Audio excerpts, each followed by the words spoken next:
أحييكم بتحية الإسلام تحية طيبا مبارك. السلام عليكم ورحمة الله وبركاته. إن الحمد لله نحمده ونستعينه، من يهده الله فلا مضل له ومن يضلل فلا هادي له. أشهد أن لا إله إلا الله وحده لا شريك له، وأشهد أن محمدا عبده ورسوله. قال الله تعالى في القرآن الكريم بعد أعوذ بالله من الشيطان الرجيم: ومن أحسن قولا ممن دعا إلى الله وعمل صالحا وقال إنني من المسلمين. صدق الله العظيم. Yang dimuliakan Tuan Imam, Tuan Bilal, yang dihormati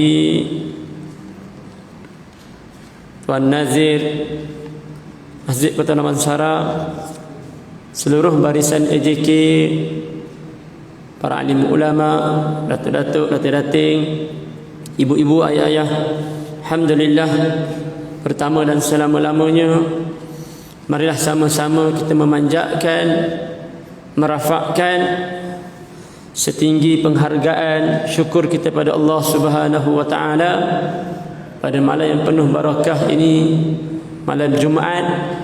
Kita dipertemukan oleh Allah Subhanahu wa taala dalam masjid, dalam kuliah agama ini.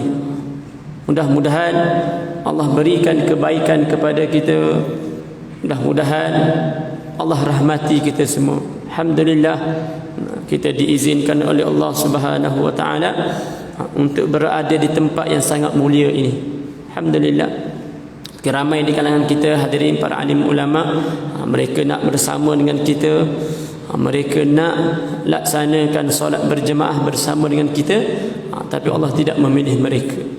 Allah pilih kita, kita bersyukur kepada Allah Subhanahu wa taala. Hadirin para alim ulama yang dirahmati lagi dikasihi, pada pertemuan yang lepas, dengan sedikit masa yang ada ini antara maghrib dan isyak ini, saya diamanahkan oleh pihak AJK Masjid Kota Damansara lah, supaya pemuda, lajnah pemuda ambil satu slot lah untuk berkongsi ilmu, bukan untuk mengajar, menyampaikan sahaja. Sebab yang memberi adalah Allah Subhanahu wa taala. Wallahu huwal mu'ti. Yang memberikan adalah Allah. Kita para asatizah datang ke meja kuliah ini, berada di tempat ini, mereka bukan memberi, tetapi mereka menyampaikan. Yang memberi adalah Allah Subhanahu wa taala. Sebab tu kalau kita perhatikan hadirin para alim ulama yang dirahmati lagi dikasihi, ramai mana di kalangan kita mereka mampu untuk membeli kitab, membeli buku, tapi mereka tidak mampu untuk membeli ilmu yang berada dalam buku itu. Kerana yang memberi ilmu adalah Allah Subhanahu wa taala. Sama juga seperti apa? Seperti kenyang. Ramai di kalangan kita boleh makan macam-macam makan, tetapi yang memberi kenyang adalah Allah Subhanahu wa taala. Mudah-mudahan apa yang saya kongsikan ini ianya memberikan kebaikan kepada kita semua. Mudah-mudahan. Pada pertemuan yang lepas saya kongsikan kitab Hadis Jalan ke Syurga berkaitan dengan solat sunat wudu. Solat sunat wudu yang sering kali dilakukan oleh sahabat Nabi yang bernama Bilal bin Rabah. Bilal bin Rabah ni antara yang mempopulari solat sunat wudu ini. Dan pada malam ini saya nak kongsikan tajuknya berkaitan dengan melaungkan azan.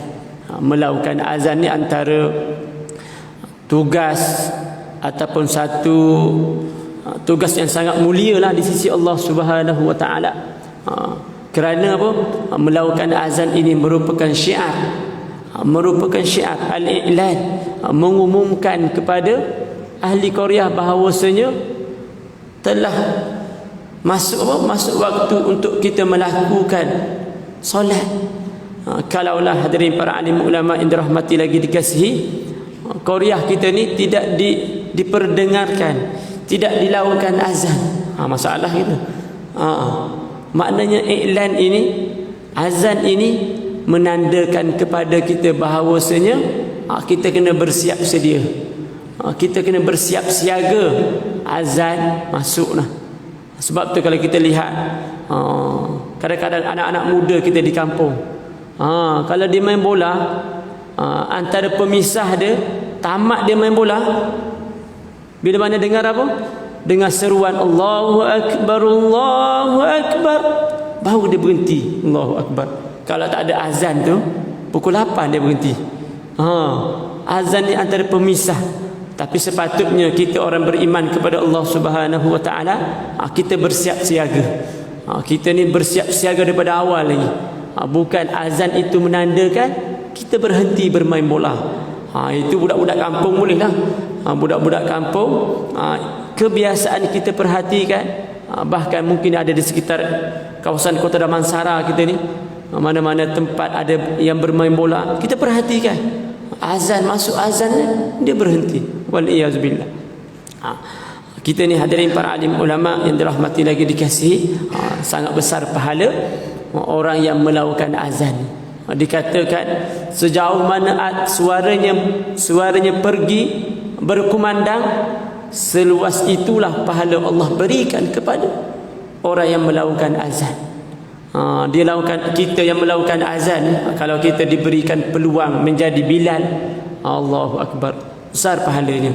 Bukan setakat manusia sahaja mendengar suara kita, bahkan siapa lagi? Makhluk yang bernama jin, makhluk yang bernama tumbuh-tumbuhan, makhluk yang bernama binatang dan sebagainya, dia mendengar suara kita. Sejauh sebanyak itulah pahala Allah berikan kepada muazzin. Sebab itulah orang yang Allah berikan suara yang sedap ni, kita gunakan sebaik yang mungkin. Kita beruntung hadirin para alim ulama, muazzin kita alhamdulillah suara sedap. Kalau muazzin suara sumbang, kita dengar pun sakit telinga, betul tak? Kalau muazzin suara sumbang, kita yang mendengar pun jadi satu masalah juga. Jadi sebab itulah kita gunakan nikmat yang Allah berikan kepada kita, suara yang sedap, kita azan. Tak salah kita melakukan, bahkan azan ni kita kena lagukan. Tak boleh azan, kita azan ni sama seperti kita qomat, salah. Mana azan ni sunat dia, kita dengan nada apa? Panjanglah. Dengan nada yang panjang, bukan seperti mana kita qomat. Kita ni Allah pun sangat suka sebenarnya kepada orang yang melakukan azan. Allah berikan nikmat yang banyak, Allah berikan nikmat suara yang sedap, dia gunakan pada saluran yang betul. Sama seperti dengan kita lah. Sama seperti kita, kalau kita hadiahkan kepada sahabat kita, kita berikan kain pelekat kepada kawan kita sebagai contoh, dia gunakan, dia pakaikan apa yang kita berikan. Seronok tak kita? Allahu Akbar, sangat seronok kita. Kalau orang berikan kepada kita, kita gunakan. Orang tahu kita gunakan, Allahu Akbar, seronok orang yang memberi. Sama juga seperti Allah, kita melakukan azan dengan suara yang merdu, dengan suara yang lunak baik, pasti Allah sukakan.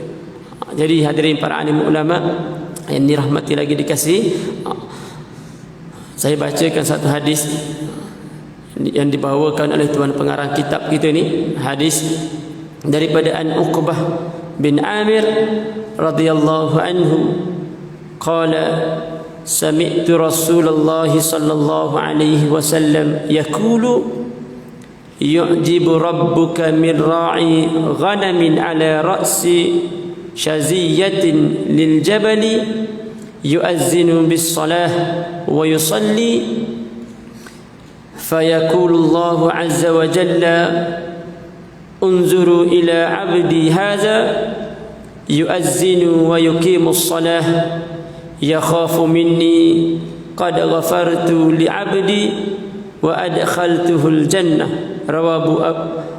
Rawahu Abu Dawud. Artinya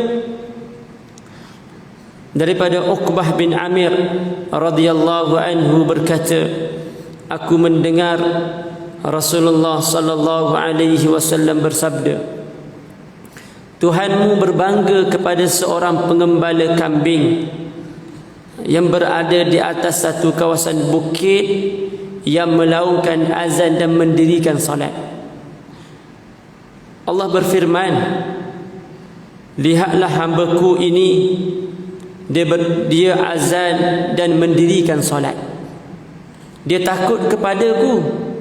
Sesungguhnya aku telah memberikan keampunan kepada hambaku dan aku memasukkannya ke dalam syurga. Hadirin para alim ulama yang dirahmati lagi dikasih, hadis ini menggambarkan kepada kita bagaimana sahabat Nabi ini, dia berkata, aku mendengar Nabi SAW bersabda, Tuhanmu sangat berbangga kepada seorang pengembala kambing. Pengembala kambing ni yang berada di satu kawasan bukit, dia melakukan azan. Dia memelihara kambing di atas bukit. Bila mana azan, masuknya waktu azan, dia melakukan azan.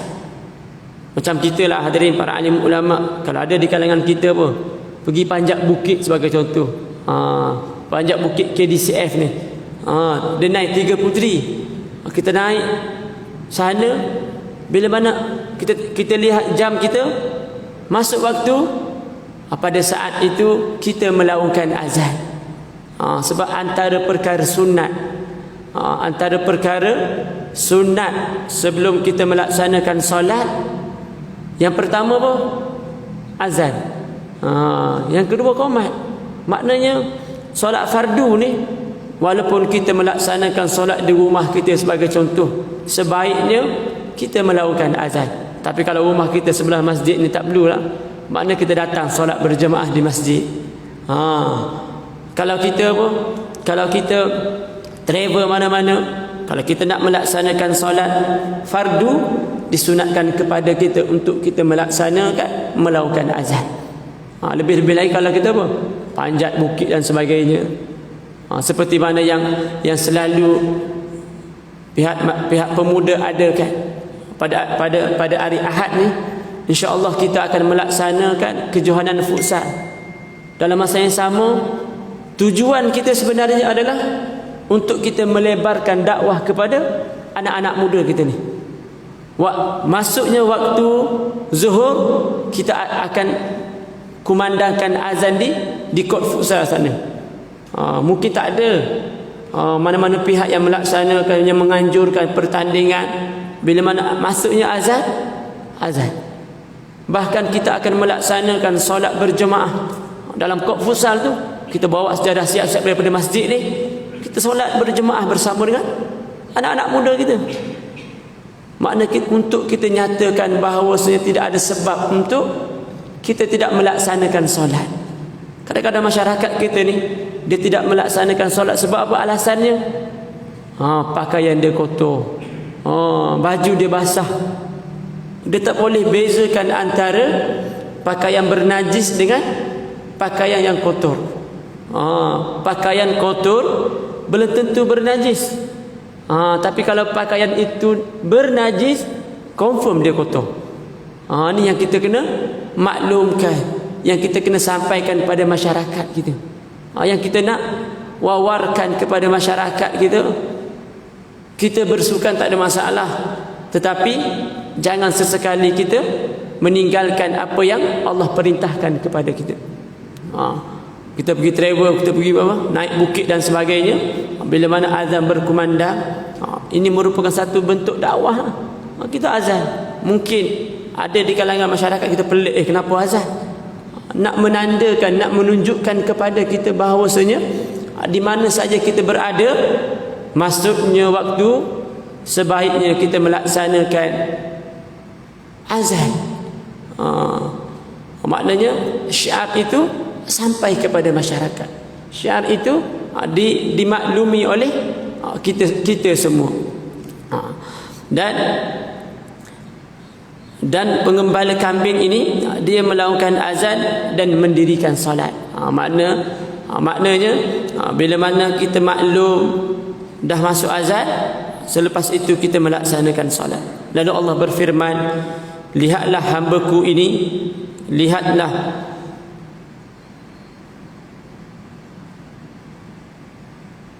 hamba-Ku ini, dia azan dan mendirikan solat. Dia takut kepadaku. Maknanya orang yang melaksanakan solat ni adalah orang yang melakukan perintah Allah Subhanahu wa taala. Kenapa kita melaksanakan perintah Allah taala? Maknanya tandanya kita takut kepada Allah taala. Kita bertakwa kepada Allah taala.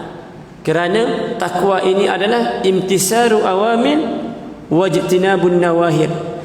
Kita melakukan apa yang Allah perintahkan kepada kita. Itu sifat orang yang bertakwa kepada Allah taala, wajtinabun nawahir, dan dia tidak melakukan, meninggalkan segala larangan tegahan Allah Subhanahu wa taala. Maknanya pengembala kambing ini dia ada sifat takut kepada Allah Subhanahu wa taala walaupun dia berada keseorangan di atas bukit. Bukan setakat takut, bahkan dia melaksanakan perkara sunat. Syiar Islam itu dia melakukan azan. Bukan didengari oleh manusia pun. Kalau kita azan seorang-seorang dekat atas bukit sana, suara kita tak didengari oleh manusia pun. Tapi percayalah, yakinlah, suara kita didengari oleh mungkin ikan dalam air, pokok-pokok confirm dengar, binatang-binatang mendengar suara lawangan azan kita. Bahkan Allah berikan pahala kepada kita. Allah berikan pahala kepada kita. Dan kata Nabi sallallahu alaihi wasallam, sesungguhnya aku telah memberikan keampunan hamba-Ku dan aku memasukkannya ke dalam syurga. Allahu akbar. Nabi katakan, sesungguhnya aku telah memberikan keampunan kepada hamba-Ku. Allah katakan, Allah beri jaminan, Allah berikan keampunan kepada hamba-Ku. Ini yang sangat kita harapkan. Kita buat apa-apa pun kita mengharapkan keampunan daripada Allah Subhanahu wa taala. Kita datang bertemu dengan Allah taala, kita sangat mengharapkan bila mana kita datang bertemu dengan Allah taala, perkara dosa yang kita lakukan kat dunia ni diampunkan oleh Allah Subhanahu wa taala. Ghufira lahu. Maknanya kita sangat mengharapkan. Kita ni manusia tidak pernah sunyi daripada melakukan kesalahan, kesilapan. Apa yang kita harapkan, apa yang kita mahukan, kita mengharapkan keampunan sebelum kita bertemu dengan Allah Subhanahu wa taala. Bila mana kita dapat keampunan sudah pasti, kita akan dimasukkan ke dalam syurga Allah Subhanahu wa taala. Yauma la yanfa'u malun wala banun illa man atallaha biqalbin salim. Pada hari tersebut harta kita, anak pinak kita sudah tidak berguna lagi, melainkan kita datang bertemu dengan Allah Subhanahu wa taala dengan hati yang selamat, hati yang sejahtera, hati yang suci daripada dosa, hati yang mendapat keampunan daripada Allah Subhanahu wa taala. Hadirin para alim ulama yang dirahmati lagi dikasihi, satu hadis lagi yang dibawakan oleh tuan pengarang kitab kita ni. An Ibnu Umar radhiyallahu anhu anna an-nabiy sallallahu alaihi wasallam man azzana sintai 10 sanah wajabat lahu al-jannah wa kutiba lahu bi ta'zinihi fi kulli yawmin 60 hasanah wa bi kulli iqamatin 30 hasanah. Rawahu al-Hakim. Artinya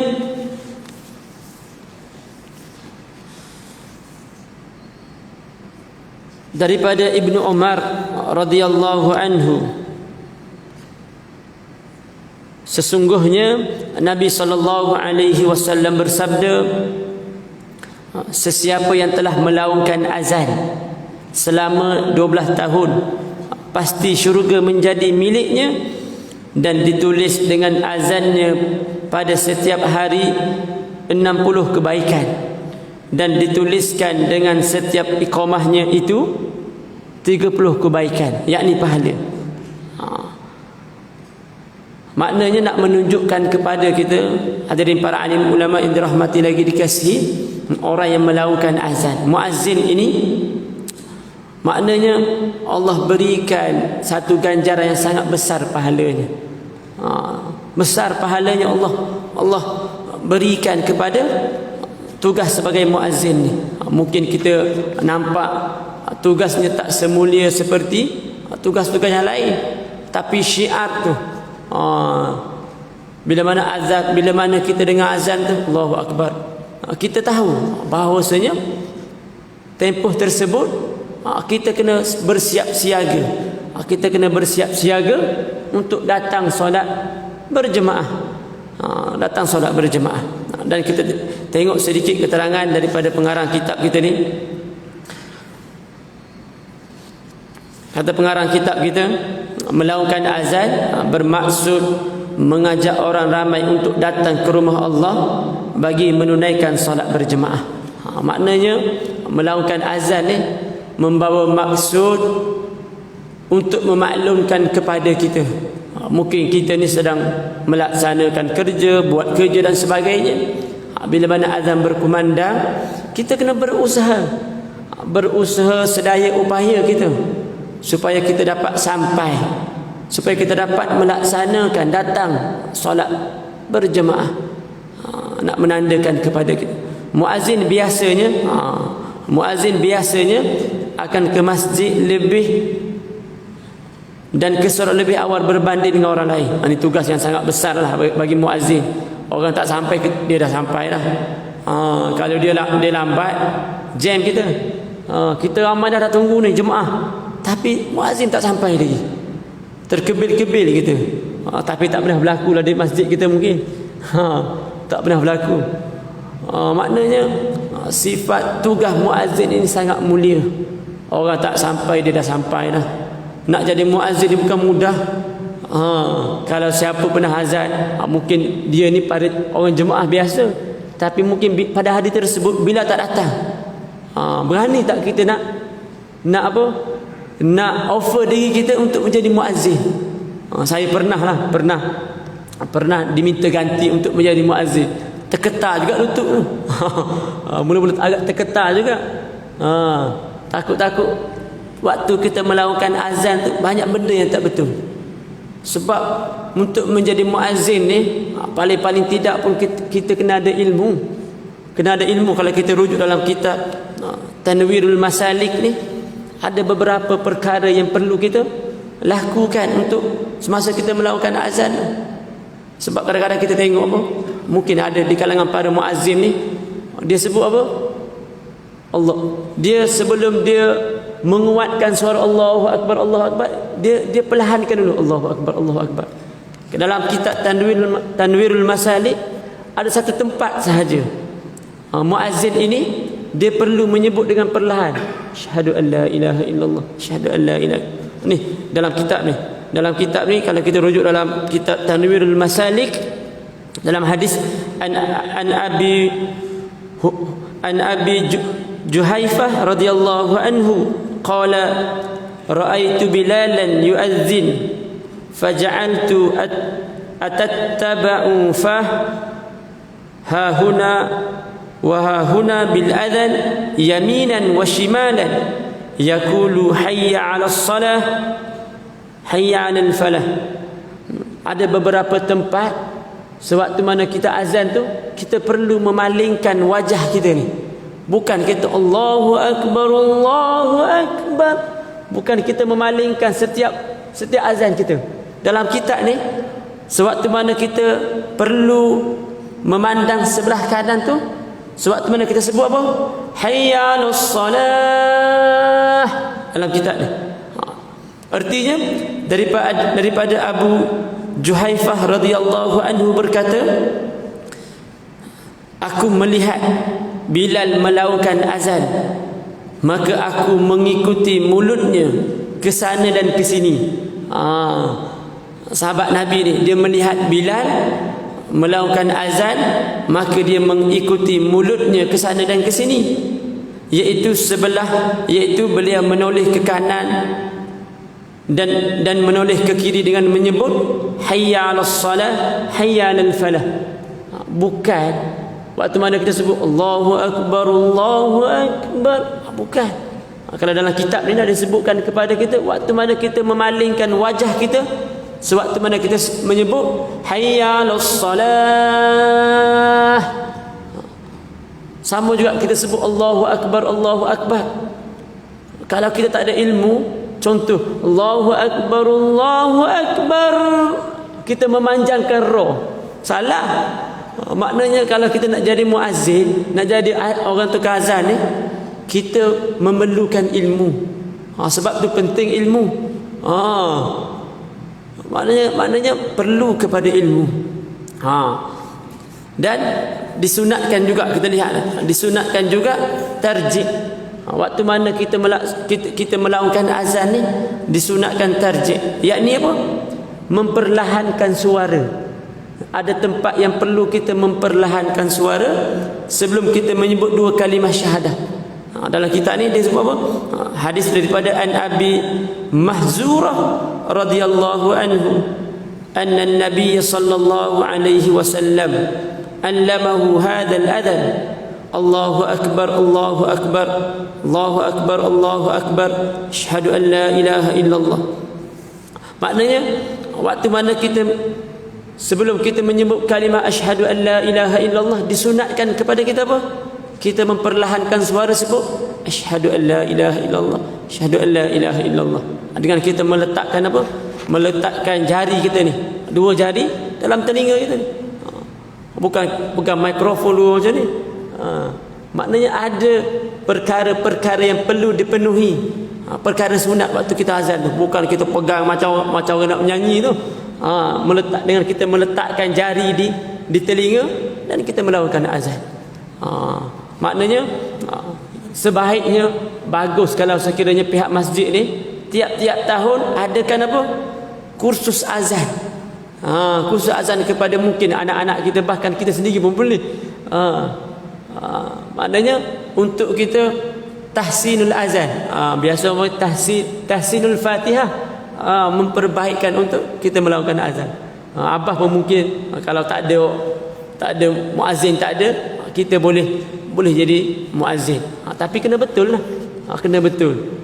Tang Allahu akbar kita panjang Allahu akbar, malu kita. Sebab ada tempat-tempat yang tak boleh kita panjangkan, jangan kita panjangkan. Kata pengarang kitab kita ni, muazzin ni orang yang diamanahkan, kebiasaan mereka ni orang yang paling awal datang berbanding dengan imam dan sebagainya. Mereka juga kadang-kadang bertindak sebagai pembantu siap dalam membersihkan masjid dan terkadang terpaksa memangku tugas imam. Itu biasa. Biasa. Kadang-kadang kalau imam mungkin ada musyaqqah dan sebagainya, muazzin ni waktu dia azan lambat sangat, bila mana waktu 10 minit dah masuk, takkan dia nak tunggu lagi lah. Mungkin imam tak sampai, imam ada musyaqqah, maka dia lah memangku tugas sebagai imam. Bahkan kalau kita lihat dalam apa?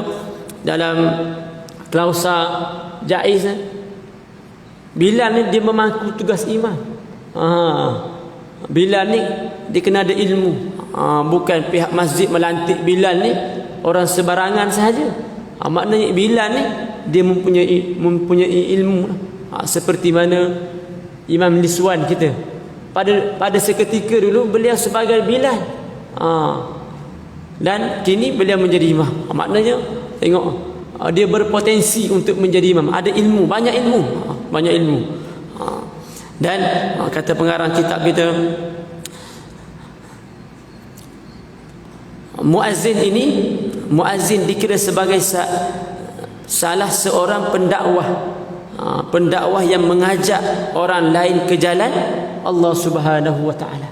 Mana muazzin ini dikira sebagai seorang pendakwah. Kerana apa?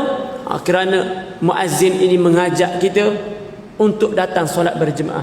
Hayya 'alas salah. Marilah apa? Marilah kita melaksanakan solat. Bila mana kita melaksanakan solat, hayya 'alal falah, pasti orang yang melaksanakan solat ini orang yang berjaya. Dia berjaya berjaya melaksanakan perintah suruhan Allah Subhanahu wa taala. Tapi ramai mana hadirin para alim ulama yang dirahmati lagi dikasih masyarakat kita ni, azan ni, suara azan ni dah sampai ke rumah-rumahnya. Sebab itulah pihak AJK Masjid Kota Damansara, bahkan masjid mana-mana pun, mereka ni akan sedaya upaya untuk apa? Untuk supaya PA ni ataupun ceropong tu supaya masuk ke dalam rumah-rumah yang berada di sekitar Kota Damansara ni. Makna tak ada alasan kita katakan bahawasanya azan ni tak masuk, tak sampai rumah kita. Allahu Akbar. Maknanya tugas pihak AJK, bahkan kita ni berusaha sedaya upaya menaikkan taraf PA sistem dan sebagainya untuk apa? Supaya suara ni sampai ke rumah-rumah kita. Makna tak ada alasan kalau kita katakan tak datang masjid, tak datang surau, tak dengar suara azan berkumandang. Maknanya tugas muazzin ni mengajak orang untuk melakukan kebaikan kepada Allah Subhanahu wa taala. Sebab tu dalam satu hadis Nabi katakan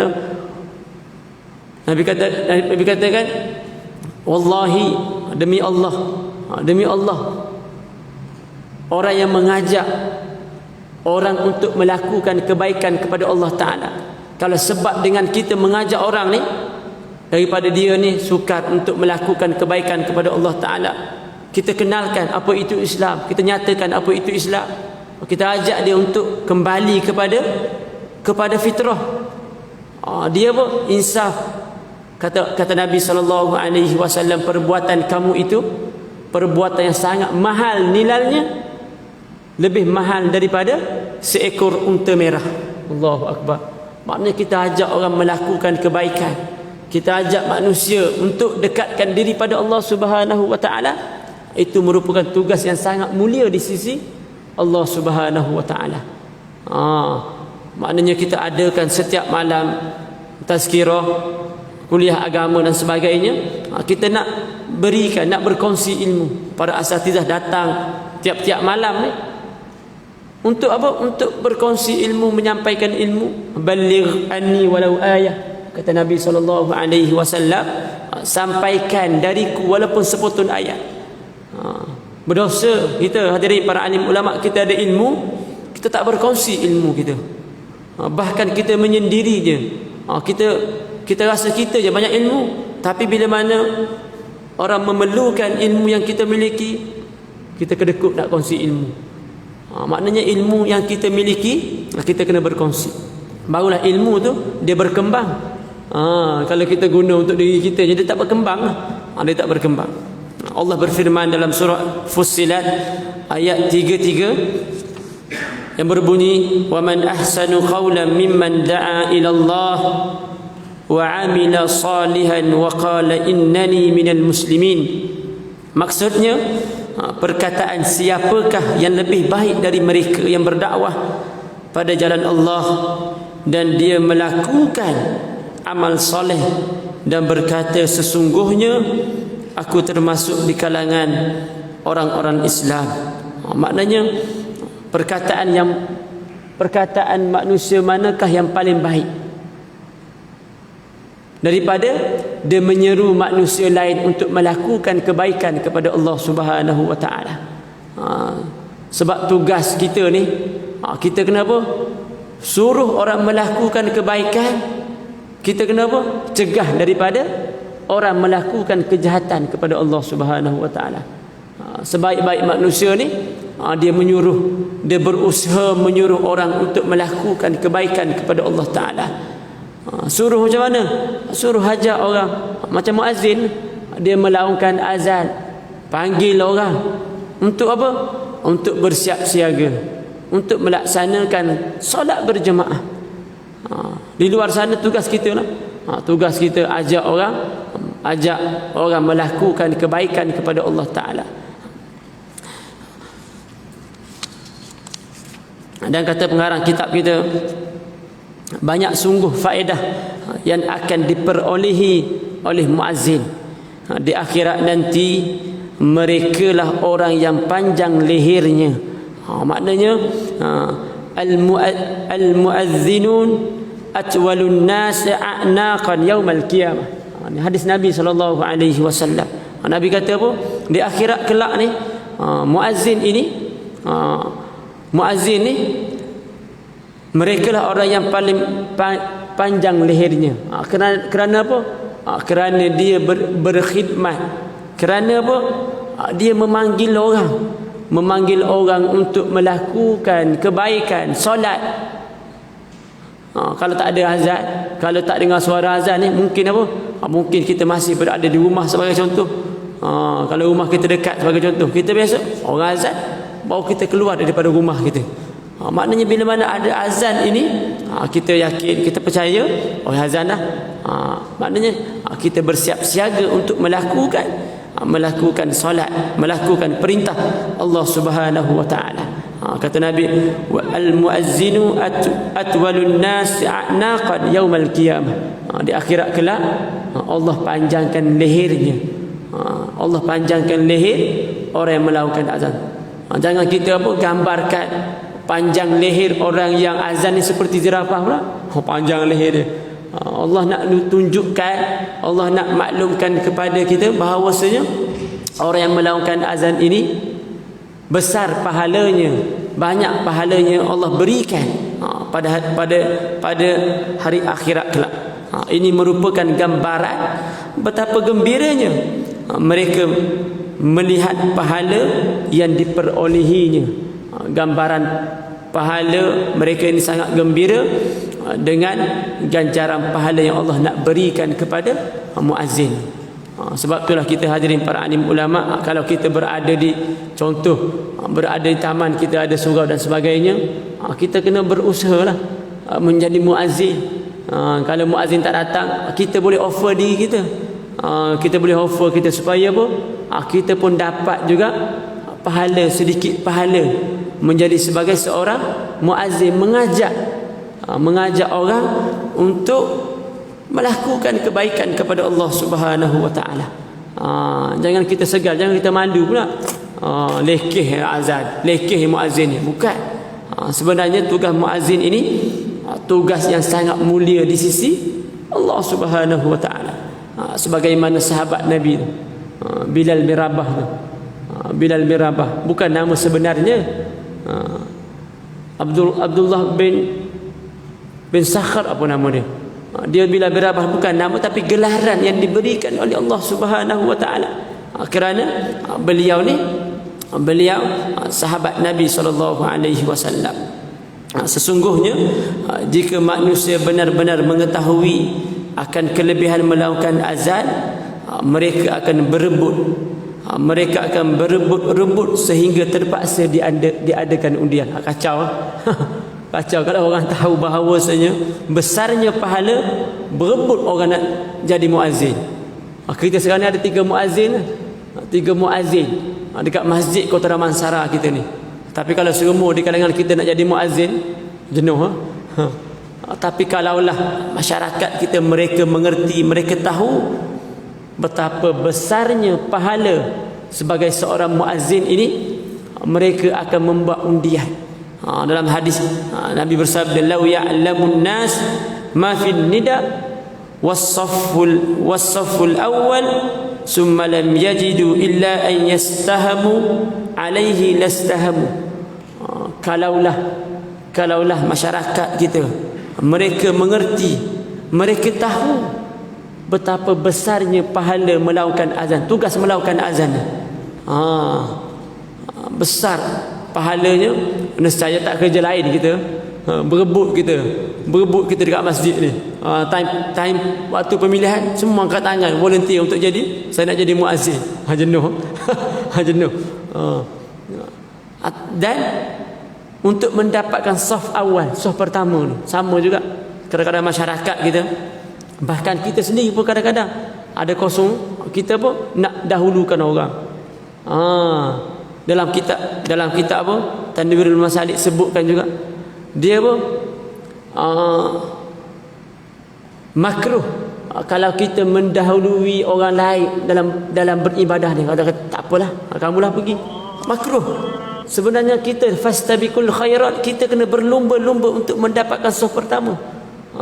Kalaulah masyarakat kita mereka tahu betapa besarnya pahala, yang pertama jadi muazzin, tukang azan, yang kedua untuk mendapatkan saf pertama ni, mereka akan membuat undian. Hari ni aku dapat tempat pertama, esok bagi aku pula, bergaduh pula nak dapatkan saf pertama ni.